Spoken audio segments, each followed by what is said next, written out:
प्यार की ये बस्ती है, प्यार के सौदाई। हिंदू हो या मुस्लिम हो, सिख हो या ईसाई, वादिये मोहब्बत में एक दूजे के सब भाई। मिल गए हैं दिल से दिल, गूंजती है शहनाई।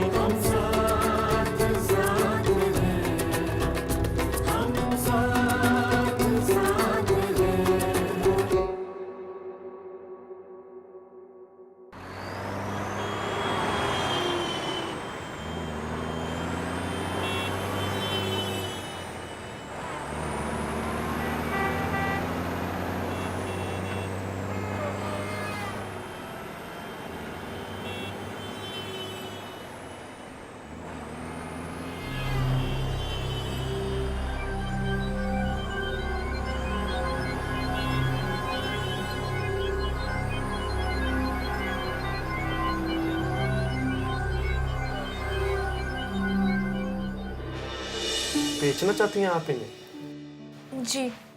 कहाँ से आई हैं आप? कश्मीर से। कश्मीर से? कश्मीर से? बहुत मुसीबत में हूँ। मेरा बैग भी चोरी हो गया। पैसे, एटीएम, मोबाइल सब उसी में था। बेटा, तुम कश्मीर से आई हो? जी। तुम्हारे यहाँ कोई रिश्तेदार, पहचान वाले हैं? नहीं। तो फिर? सरदार जी, इनकी चूड़ियां वापस कर दीजिए। मुझे पैसों की जरूरत है अंकल। बेटा, फिक्र मत करो, तुम मेरी बेटी जैसी हो। लेकिन आप? मैं भी कश्मीरी हूँ, कश्मीरी पंडित। तुम रुकी कहाँ हो? बस भटक रही हूँ। मतलब? चलो, पहलो ये चूड़ियां पहनो बेटा। यहाँ पास ही मेरा घर है। तुम बहुत थकी हुई लग रही है। चलो, घर चलकर बात करेंगे। चलो। जाइए मैडम, जाइए। भूषण लाल जी बहुत अच्छे इंसान है। चलो बेटा।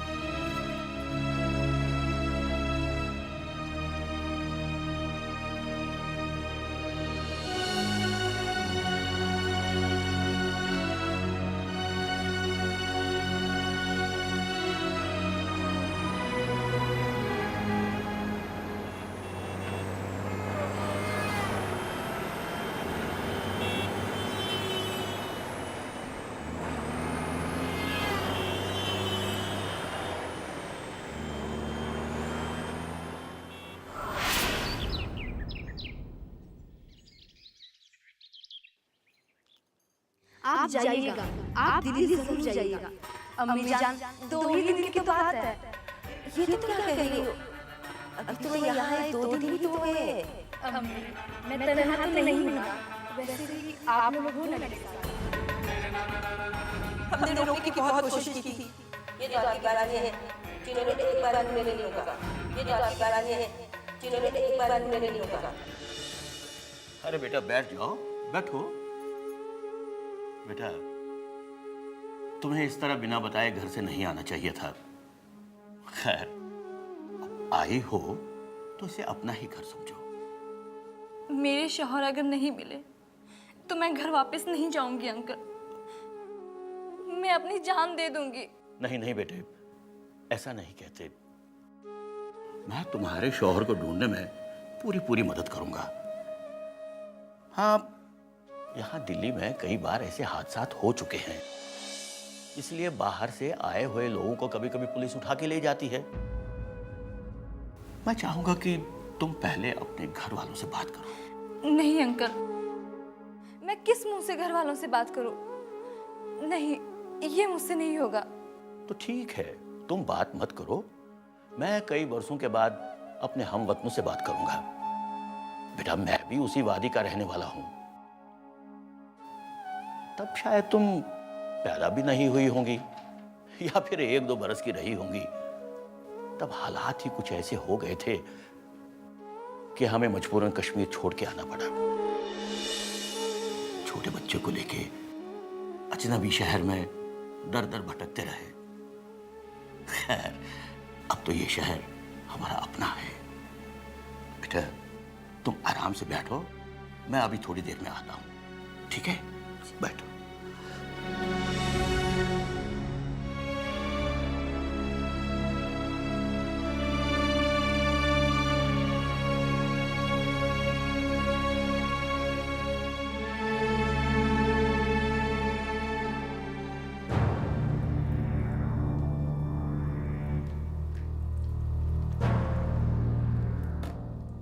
आप इस लड़की को घर में लेकर क्यों आए हो?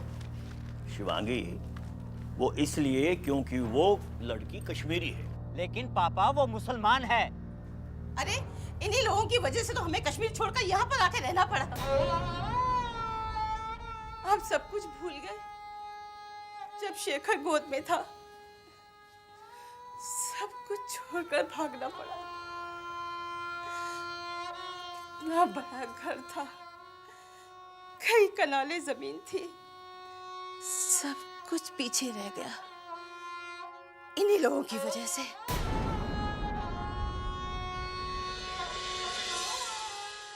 और आप उसी कौम की लड़की की मदद करना चाहते हैं?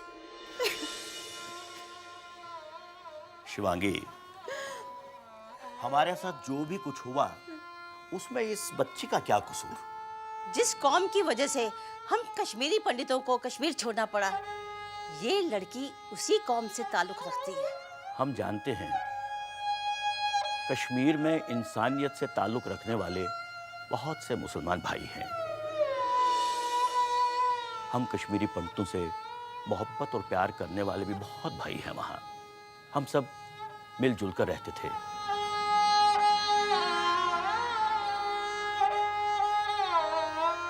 मुट्ठी भर बलवाइयों ने कश्मीरी पंडितों को कश्मीर से बाहर भागने के लिए मजबूर किया।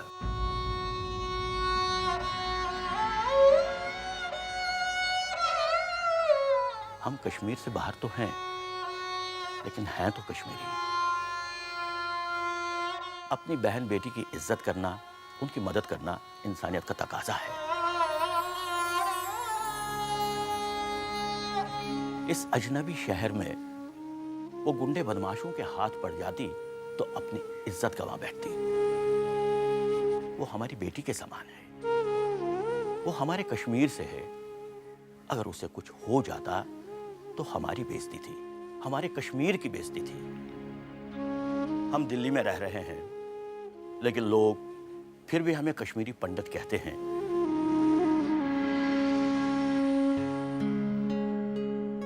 हमारा कश्मीर हमसे छूट गया है, लेकिन कश्मीरियत हमारे खून में अभी भी बसी हुई है। बहू। जी पापा। तुम अंदर जाकर उसे प्यार और मोहब्बत से खाना खिलाओ। जाओ बेटा। जी। जाओ। शेखर। जी पापा। तुम भी इसके साथ जाओ। जी पापा। शिवांगी, वो लड़की मुसीबत में है।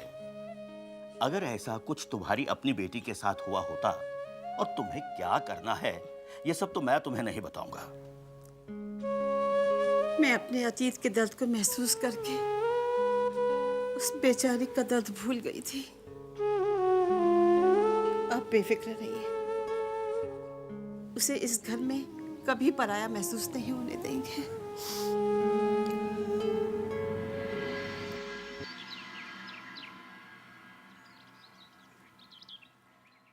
पंडित जी चाय लीजिए। जी शुक्रिया। मेरी ड्रेस प्रेस करा देना।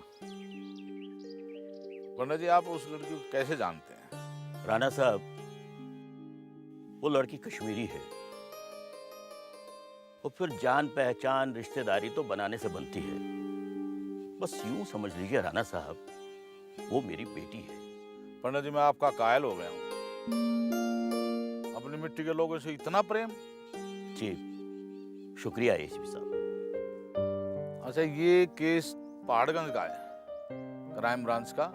जी पंडित जी आप जानते ही हैं, आजकल पुलिस पर बहुत ज्यादा प्रेशर पड़ा हुआ है।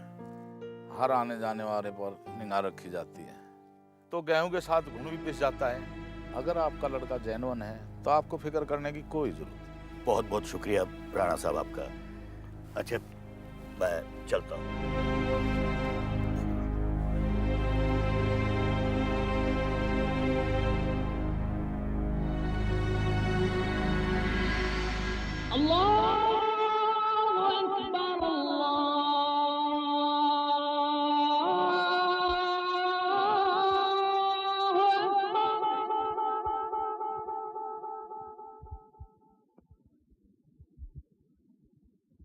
नमकीन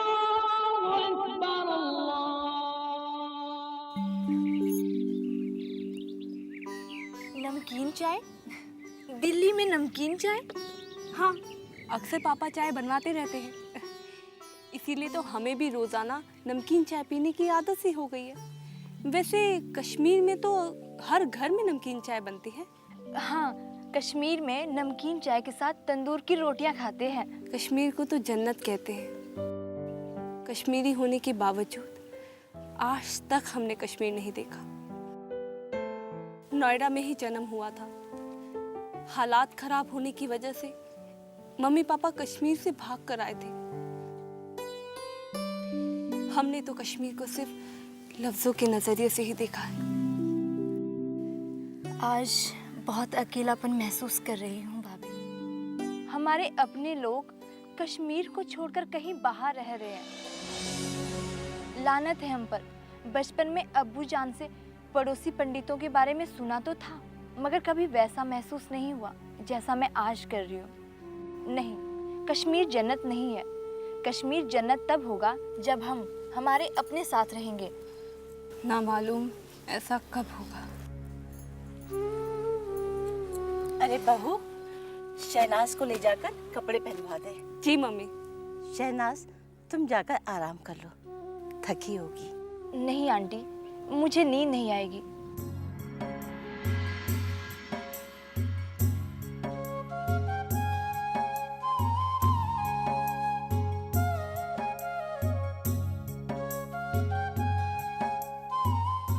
आप ऐसे क्या देख रही हैं आंटी? बिल्कुल तुम्हारे जैसी, हूबहू तुम जैसी। कौन मम्मी? मेरी सहेली। बचपन में हम साथ साथ खेला करते थे, बगीचों में जाकर सेब तोड़ा करते थे। बड़ी प्यारी सहेली थी। उसका निकाह हो गया, मेरी भी शादी हो गई। हालात बदल गए और हम दोनों अलग अलग हो गए। तुझको देखकर ऐसा लगा कि जैसे मेरी 30 साल पुरानी सहेली बिल्किस मेरे पास आकर खड़ी हो गई। बिल्किस? हाँ, आपकी सहेली का नाम बिल्किस है? हाँ, पटन में पास पास घर था। लोग कहा करते थे कि शादी के बाद हम दोनों अलग कैसे रहेंगी। पता नहीं बिल्किस कहाँ होगी। शायद श्रीनगर चली गई होगी। तो बुढ़ापा आ गया होगा मेरी तरह। यादें अब तो सिर्फ यादें ही रह गई।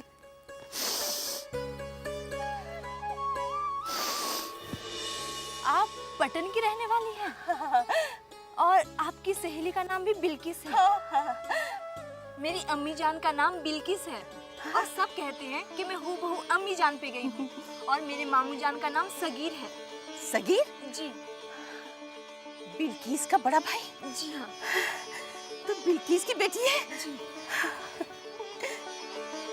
मेरी सहेली की बेटी?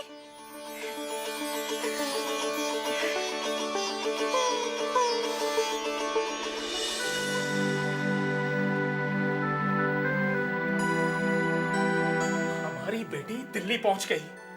हनीफ मियां, ये रिश्तेदारी क्या रंग ला रही है? ये क्या हो रहा है सब? अभी ये सोचो कि शहनाज किसी कश्मीरी पंडित के घर पर है। क्यों जीजा जान, कश्मीरी पंडित का ही फोन था ना? हाँ, हुस्नलाल नाम बता रहा था। बोल रहा था कि शहनाज उनके घर पर महफूज है। कश्मीरी पंडित के घर मेरी बहन कैसे महफूज रह सकती है? कश्मीरी पंडित तो हमसे पुश्तैनी दुश्मनी रखते हैं। पता नहीं क्या होगा शहनाज का, वो लोग ना जाने। शहनाज महफूज है। उस कश्मीरी पंडित के लहजे से मैंने ये साफ तौर से महसूस किया था। क्या खाक महसूस किया था आपने?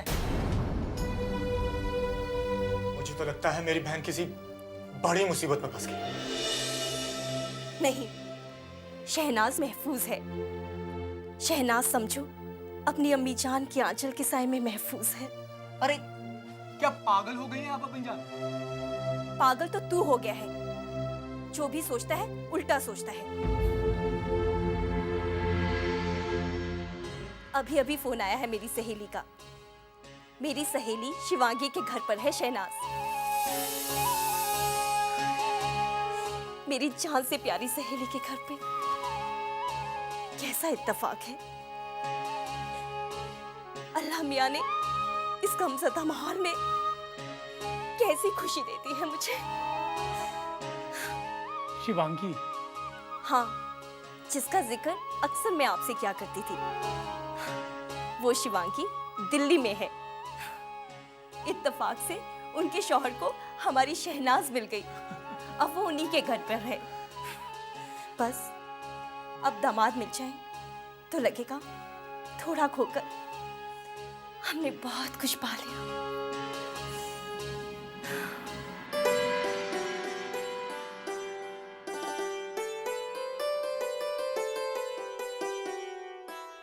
आओ बेटा आओ। पापा आ गए आप?